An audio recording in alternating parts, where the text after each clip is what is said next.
Ini adalah result SPM aku masa aku sekolah dulu. Ramai ingat aku memang budak pandai. Tapi sebenarnya 6 bulan sebelum SPM, aku seorang pelajar yang pemalas. Selalu datang lambat, selalu tidur dalam kelas, selalu ponteng sekolah. Dan setiap kali exam, aku dapat nombor terakhir dalam kelas. Ramai orang pandang rendah kat aku masa tu. Cikgu-cikgu, kawan sekolah, adik-beradik. Aku bukanlah budak yang selalu dapat pujian. Tapi aku tak salahkan diorang sebab itu memang lumrah manusia. Siapa yang nampak berjaya akan dipuji, yang nampak gagal akan dihina. Namun, di sebalik semua tu ada seorang insan yang bernama Abdullah. Dia tak pernah malu dengan anak dia. Dia selalu bagi aku keyakinan walaupun dunia tak yakin dengan aku.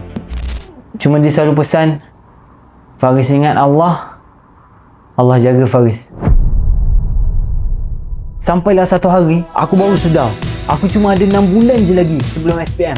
Barulah aku start belajar balik semua mata pelajaran daripada zero. Dan Alhamdulillah, aku berjaya dapat 6A, 1B+. So dalam video ni aku nak kongsi 5 benda yang betul-betul bantu aku masa aku SPM dulu.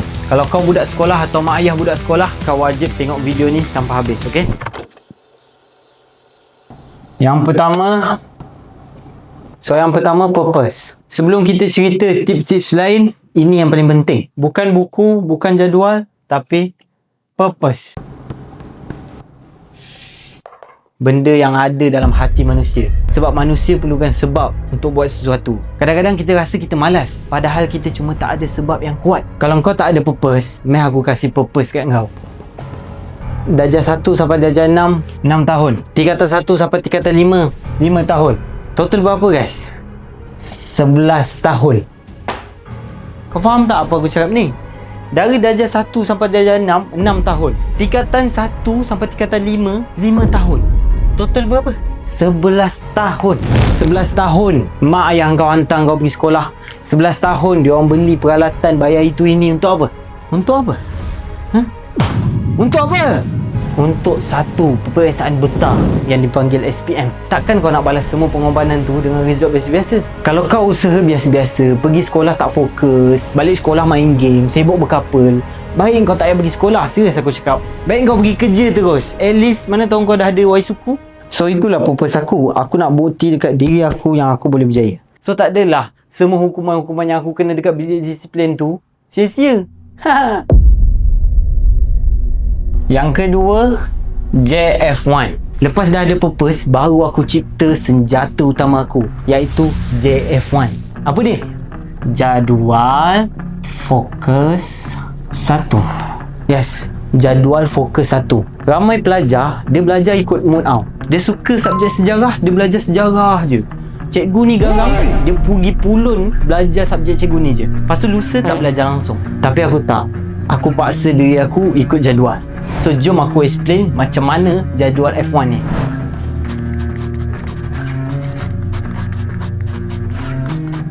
Jadual ni pakai sistem seminggu. Maksudnya daripada Isnin sampai Ahad, lepas tu ulang balik hari Isnin.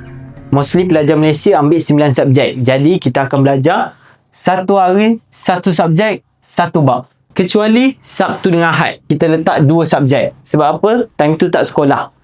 So pulun lah. Jom aku kasih contoh macam mana aku pakai teknik ni. So ni jadual masa aku sekolah dulu.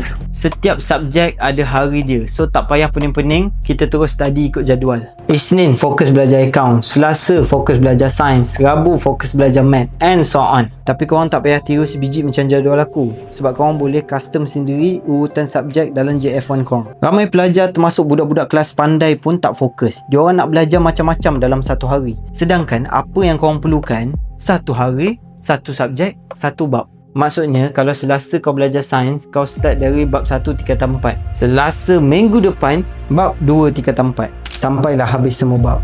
Kenapa jadual F1 ni power? Sebab kau ada satu hari je untuk belajar betul-betul bab tu. Minggu depan, kau dah kena belajar bab lain. Jadi kau ada satu hari je untuk betul-betul master bab tu.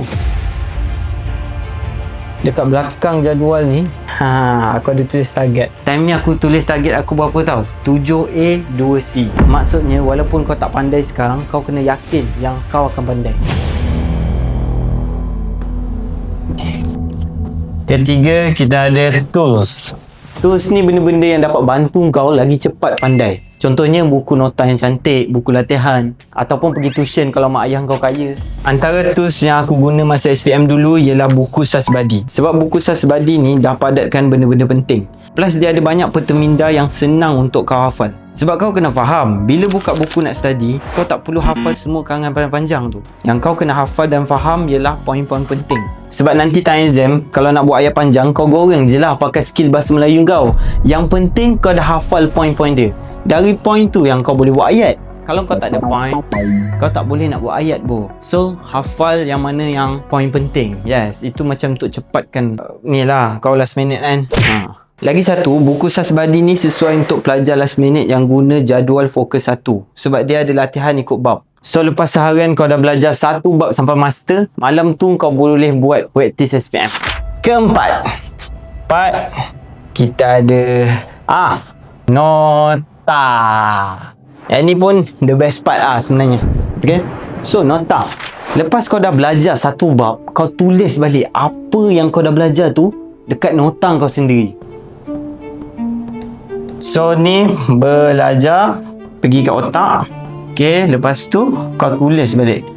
Sebab bila kita tulis apa yang kita belajar, otak kita akan memproses semua maklumat dan buat kita lagi faham. So ni contoh-contoh nota yang aku buat dulu. So ni nota sains, okay guys. Wow, siap ada section yang boleh buka bye. Aku pun lupa aku buat benda ni dulu. Tengok ni, aku siap ada lukis-lukis komik lagi. Ini pula nota perdagangan. Ni pula geografi. Yang best pasal nota ni, kau boleh buat style kau sendiri sebab dia tak ada format. Kau boleh tambah peterminda, kau nak lukis ke, kau nak colour macam-macam colour ke, semua boleh sebab ni nota kau bukan nota cikgu.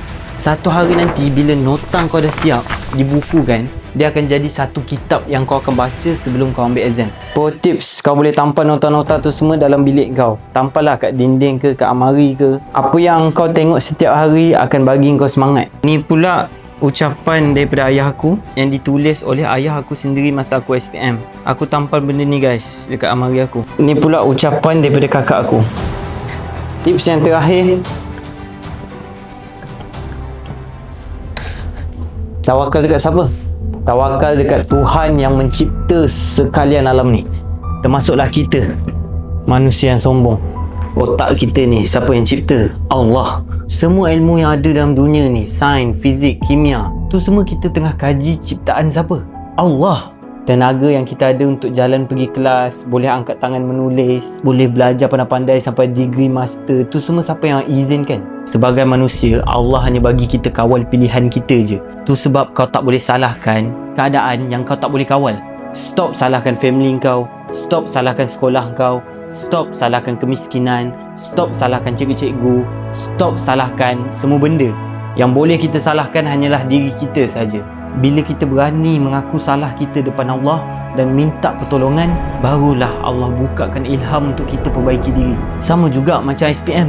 Kau dah berusaha habis-habisan, result tu kau tawakal dekat Allah. Sebab kita manusia hanya mampu berusaha, result tetap Allah yang tentukan. Hasil tetap di tangan Allah. Kalau ada, tak ada, Alhamdulillah. Dulu Alhamdulillah. Masa aku skor SPM dulu, semua orang terkejut. Cikgu-cikgu, kawan-kawan. Tapi orang yang paling aku nak tunjuk result aku, dah tak ada. Abah meninggal betul-betul sebelum aku dapat result SPM. 3 hari aku menangis. Aku sangat-sangat sedih. Tapi bila aku fikir balik, aku tak layak nak komplain sebab ayah aku tu milik Allah. Bila-bila dia nak ambil pun boleh. Faham? Bukan hak aku. Lepas tu aku pun teruskan hidup sampai sekarang. Sampai aku pun dah jadi ayah macam dia. Ingat, selagi Allah izinkan kita bernyawa, selagi tu kita masih ada harapan untuk berusaha sehabis baik. So terima kasih sebab tengok video ni sampai habis. Jangan lupa share dekat kawan-kawan and family korang. Aku doakan korang semua berjaya capai impian masing-masing. Amin.